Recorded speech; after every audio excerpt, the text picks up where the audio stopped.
Hello friends, আজকে আমরা কথা বলবো এমন একটা ওয়েব সিরিজ নিয়ে যেখানে আছে airport smuggling, custom officer, high profile criminal আর ক্যাট অ্যান্ড মাউস চেস। নীল ইউনিফর্ম নয়, সাদা ইউনিফর্মে ইমরান হাসমি। আজকের রিভিউ তাস্করি দ্য স্মাগলার্স। প্রায় 35 থেকে 50 মিনিটের 7টি এপিসোড ভাগ করা এই ক্রাইম থ্রিলার সিরিজটা নীরজ পান্ডের স্টাইলে তৈরি, পুরো ফাস্ট পেস্ট। এয়ারপোর্ট স্মাগলিং ওয়ার্ল্ডকে কেন্দ্র করে সিরিজটা দেখায় কিভাবে ভারতে ভয়ঙ্কর মাত্রায় চলা স্মাগলিং বন্ধ করতে সরকার কিছু অনেস্ট, হার্ডওয়ার্কিং আর আনকারাপ্ট কাস্টম অফিসারদের মাঠে নামায়। মুম্বাই ইন্টারন্যাশনাল এয়ারপোর্টে অ্যাসিস্ট্যান্ট কমিশনার অফ কাস্টমস হিসাবে পোস্টিং পান প্রকাশ সিং। তার সামনে সবচেয়ে বড় চ্যালেঞ্জ ভয়ঙ্কর স্মাগলার বাড়া চৌধুরী এবং তার সুপার এফিসিয়েন্ট স্মাগলিং সিন্ডিকেট। এই লড়াইয়ের জন্য গড়ে ওঠে একটা টিম, অর্জুন মিনা, মিতালি কামাত, রবীন্দ্র গুর্জারের মতো সাসপেন্ডেড কিন্তু অনেস্ট অফিসারদের নিয়ে। এই সিরিজের সবচেয়ে বড় প্লাস পয়েন্ট স্মাগলিং এর variety, luxury goods, exotic animals, দামি ঘড়ি, ড্রাগস অ্যান্ড গোল্ড, সবকিছু স্মাগলিং দেখানো হয়েছে খুবই ক্রিয়েটিভ ভাবে। ফলে দর্শক এমন কিছু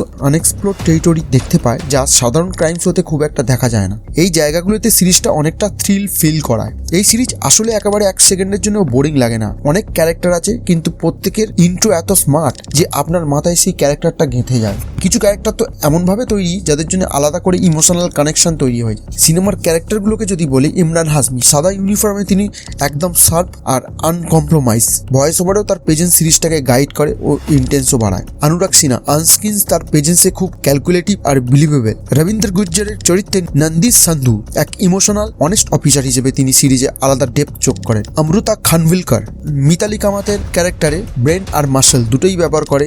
জোয়া আফরোজ প্রিয়ার চরিত্রে এয়ার হোস্টের কাম স্পাই চরিত্রে পারফেক্ট গ্ল্যাম অ্যান্ড কনফিডেন্স। বারা চৌধুরী চরিত্রে আছে শরৎ কেলকার। কর্পোরেট ব্যান্ডের ভিলেন লুকে ফিনিশ আছে। রাইটিং মোটামুটি স্ট্রং, বিশেষ করে প্রথম কয়েকটা এপিসোড বেশ gripping. Production scale, location Mumbai থেকে আলদেরা, সবকিছুই পলিশড আর ইমার্সিভ। ওয়ার্ল্ড বিল্ডিং সিরিজটাকে ভিজুয়ালি আর ন্যারেটিভলি অনেক স্ট্রং করে তোলে। ক্লাইম্যাক্সের সময় বিশ্বাস করুন মাথা ঘুরে যাবে। হ্যাঁ, কিছু জিনিস প্রেডিক্ট করা যায় কিন্তু ক্যারেক্টার আর্কের দিক থেকে স্টোরি বেশ আনপ্রেডিক্টেবল। যদি আপনি ইমরান হাসমির ফ্যান হন, নীরজ পান্ডের কাজ পছন্দ করেন, ক্রাইম, স্মাগলিং আর অফিসার ভার্সেস ক্রিমিনাল স্টোরি ভালোবাসেন, তাহলে এই শো প্রথম কয়েকটা এপিসোড আপনি ইজিলি উপভোগ করবেন। পুরো শোটাই ফ্যামিলি ফ্রেন্ডলি এবং ন্যারেটিভ বেশ এফিসিয়েন্ট সেট। সব মিলিয়ে তাস্করি দ্য স্মাগলার্স একটা ভালো আর আলাদা ধরনের কনসেপ্ট। স্মাগলিং এর উপর এত ডিটেল প্রেজেন্টেশন আগে খুবই কম দেখা গেছে। তো এটা ছিল আমার পার্সোনাল রিভিউ তাস্করি দ্য স্মাগলার্স নিয়ে। আপনি যদি সিরিজটা দেখে থাকেন তাহলে কমেন্টে অবশ্যই জানাবেন আপনার কেমন লেগেছে। আর এরকম পাওয়ারফুল রিভিউ পেতে চ্যানেলটা সাবস্ক্রাইব করতে ভুলবেন না।